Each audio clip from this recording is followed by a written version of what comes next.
बिस्मिल्लाहिर्रहमानिर्रहीम। अस्सलाम वालेकुम नाज़रीन, आप यूट्यूब चैनल देख रहे हैं। मैं इमरान ख़ान हूँ।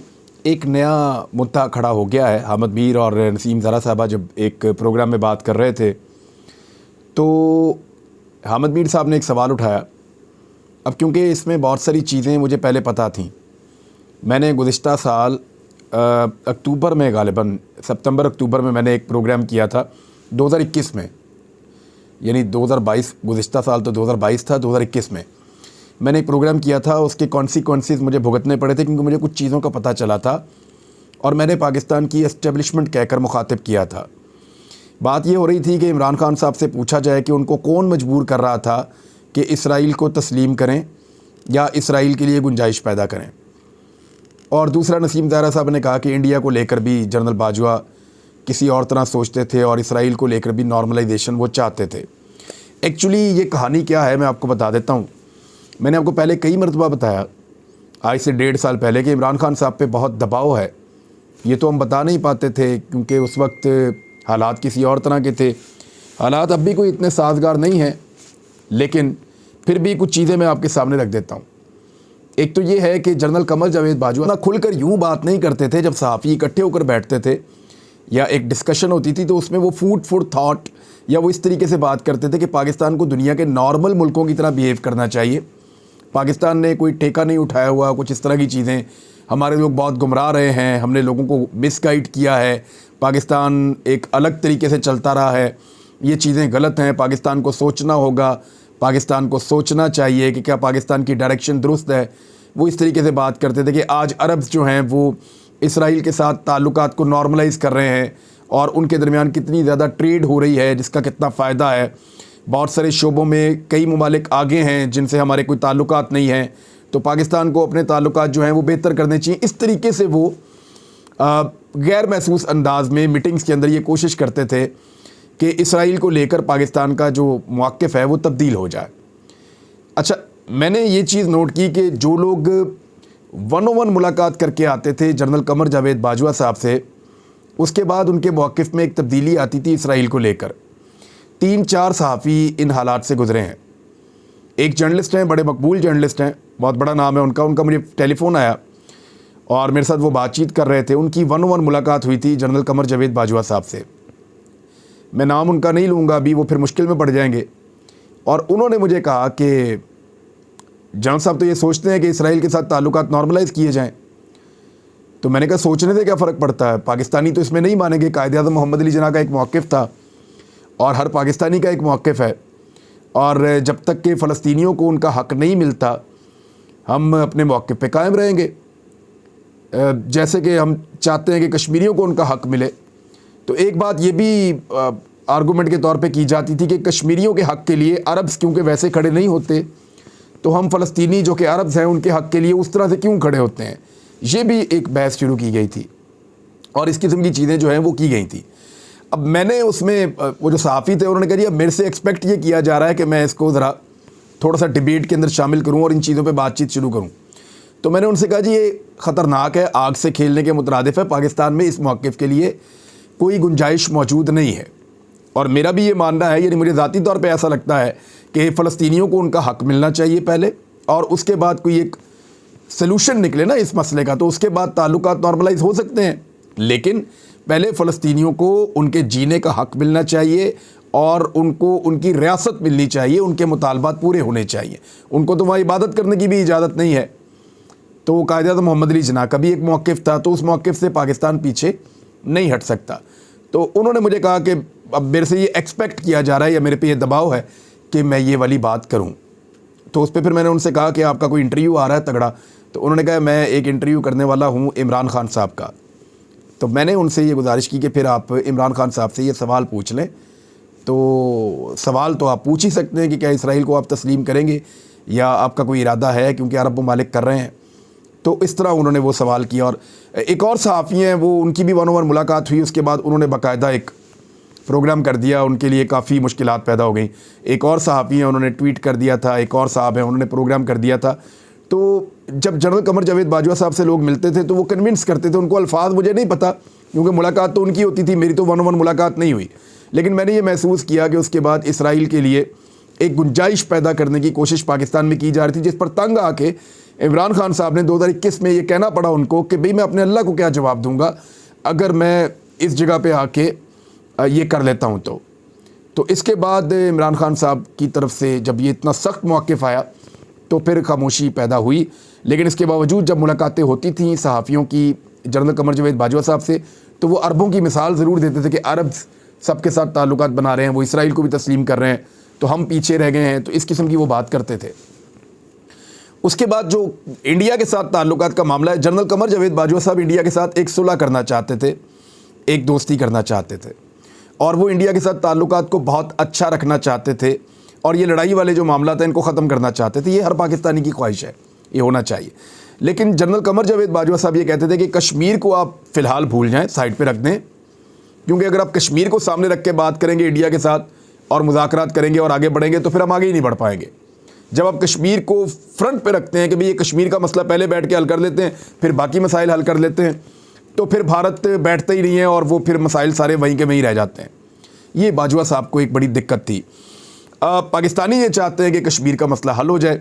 भारत का भी ये मौक़िफ़ है कि पाकिस्तान कश्मीर पे बाद में बात करेंगे, पहले दीगर इश्यूज़ के ऊपर, तिजारत पे बात करते हैं, मिलकर आगे बढ़ते हैं, कोई और चीज़ों पे बात करते हैं। तो भारत की ये ख्वाहिश होती है हमेशा से। तो बाजवा साहब उससे मिलती जुलती ख्वाहिश का इज़हार करते थे। हम एक मीटिंग कर रहे थे तो उसमें मैंने ये बल्कि मैंने भी उसमें प्रोटेस्ट किया, कुछ और सहाफ़ियों ने भी आवाज़ उठाई, बल्कि हमने ये कहा कि इतने साल तक कौम जो है वो कश्मीर की आज़ादी के लिए करती रही है और अब कश्मीर के नुक्ते को पीछे छोड़कर, तो उन्होंने कहा कि कब तक हम जो है वो गुमराह रखेंगे लोगों को। इस किस्म की उन्होंने बातें की।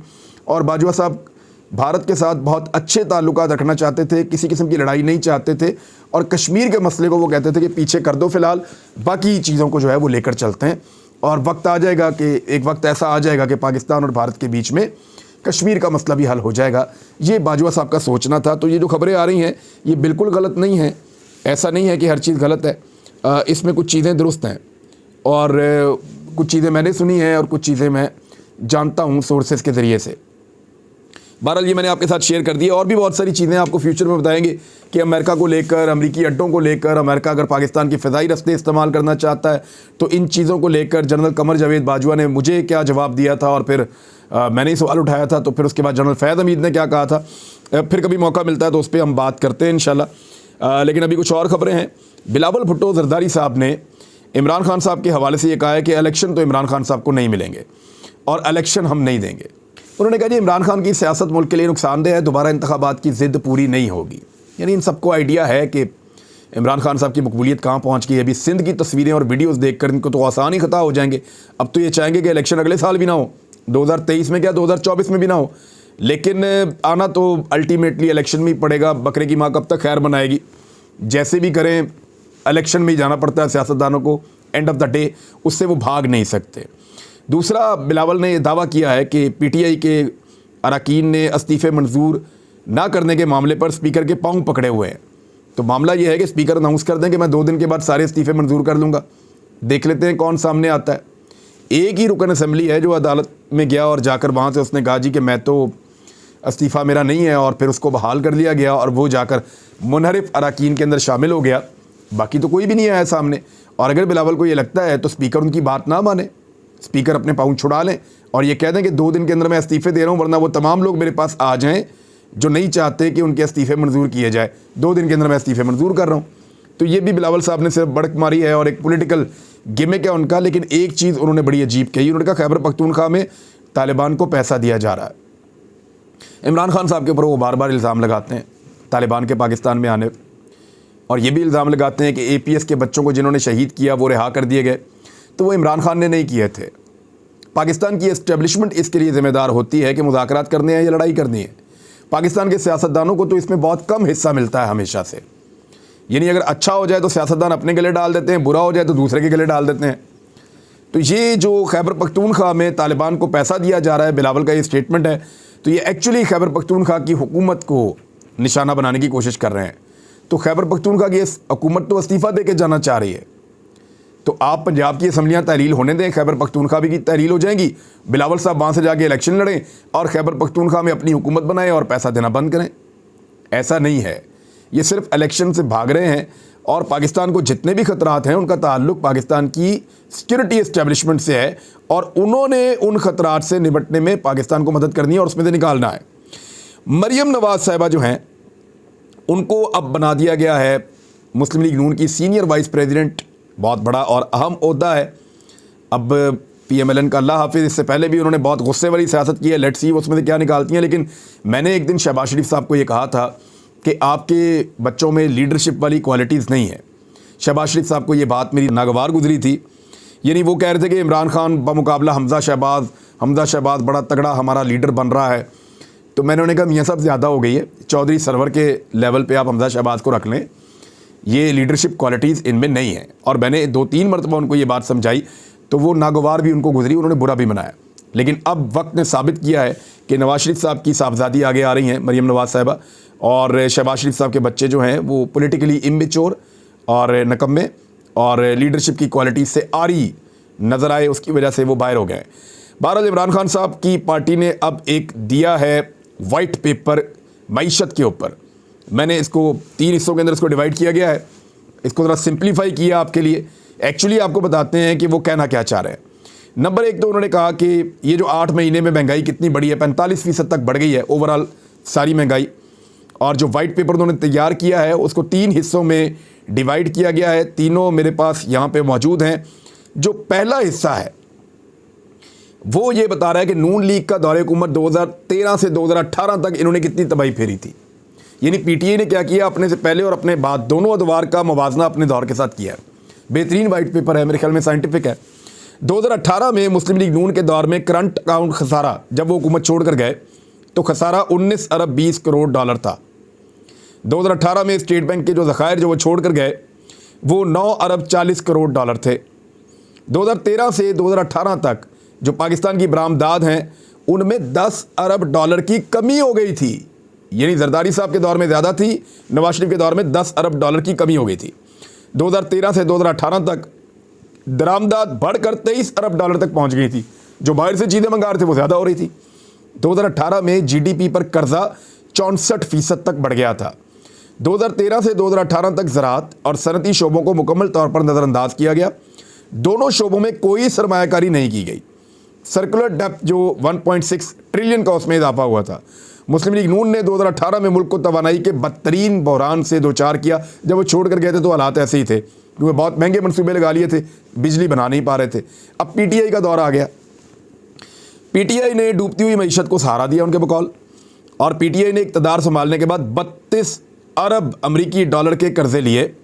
PTI दौर में कोरोना के बावजूद GDP ग्रोथ 6% तक गई और 2 सालों तक गई। PTI ने करंट अकाउंट खसारे को लगातार कम किया। मार्च 2022 तक स्टेट बैंक के जो ज़खायर हैं वो 16.2 अरब, पाकिस्तान का जो ज़र मुबादला के ज़खायर हैं वो 16.2 अरब डॉलर तक पहुंच गए। PTI ने कोरोना और महंगाई के बढ़ने के बावजूद 55 लाख नई मुलाजमतें पाकिस्तान में पैदा की। ज़रूरी शोबे में 4.4% का इजाफा हुआ। लार्ज स्केल मैन्युफैक्चरिंग में 11% का इजाफा हुआ। सनत में 7.2% का इजाफा हुआ। PTI के दौरे हुकूमत में बरामदात में 32 अरब डॉलर की बुलंद तरीन सतह पर पहुँच गई, और तरसीलात ज़र या ओवरसीज़ पाकिस्तानी जो रेमिटेंसेस भेजते हैं वो 31 अरब डॉलर तक पहुँच गए। PTI के दौरे हुकूमत में 6.15 ट्रिलियन रुपए, 6.15 ट्रिलियन रुपए की टैक्स वसूली मुमकिन हुई। रिकॉर्ड था उस दौर में। PTI ने बैनुल अक़वामी मार्केट में इजाफे के बावजूद पेट्रोलियम मसनूआत की कीमतें कम रखी। इंतहाई महंगाई के दौर में भी PTI ने अवाम को रिलीफ पैकेजेस की पेशकश की। IT के शोबे में PTI ने तकरीबन 47% जो है वो इजाफा किया था। इसके अलावा PTI के दौरे हुकूमत में करंट अकाउंट खसारे में हर महीने 2 अरब डॉलर की कमी वाक़ई होती रही। अब आ जाए PDM का दौरे हुकूमत। PTI का दौर ख़त्म हुआ, PDM का दौरे हुकूमत आ गया। महंगाई की शरह जो है वो नई बुलंदियों पर पहुंच गई। मार्च 2022 के बाद आटा, घी, पेट्रोलियम मसनूआत और घरेलू इस्तेमाल की अशिया की कीमतों में 100 से 200% तक इजाफा हुआ। मार्च के बाद से लेकर अब तक 8 माह में स्टेट बैंक के ज़खायर 5.81 अरब डॉलर तक गिर गए, यानी वो 11 अरब डॉलर बीच में गायब हो गया। PDM के दौर में 15 लाख टेक्सटाइल मुलाजमीन नौकरियों से फारिग हो गए। 8 माह में डिफ़ॉल्ट होने का खतरा 5% से बढ़कर 90% तक हो गया। 8 माह में बरामदात और तरसीलाते ज़र में $2 अरब बहाना की कमी वाक़ हुई। ओपन और इंटरबैंक मार्केट में डॉलर ने रिकॉर्ड बुलंदियों को छुआ है पाकिस्तान डेमोक्रेटिक मूवमेंट या पीडीएम के दौरे हुकूमत में, और डॉलर जो 179 पे था वो 240 तक भी गया, फिर 224 पे है, लेकिन इसकी एक्चुअल प्राइस जो है ओपन मार्केट के अंदर वो 255 से 260 के बीच में इस वक्त घूम रही है। पाकिस्तान की क्रेडिट रेटिंग बहुत सारी जगहों से जो आती थी वो अब नेगेटिव हो गई है, उसको मनफी कर दिया पीडीएम के दौरे हुकूमत ने। तो ये पाकिस्तान के साथ तबाही की है इन्होंने, वाइट पेपर पाकिस्तान तहरीक इंसाफ ने जारी किया है। तो नाज़रीन, अब तक के लिए इतना ही। अपना ख्याल रखिएगा, अपने इस चैनल का भी। अल्लाह हाफ़िज़।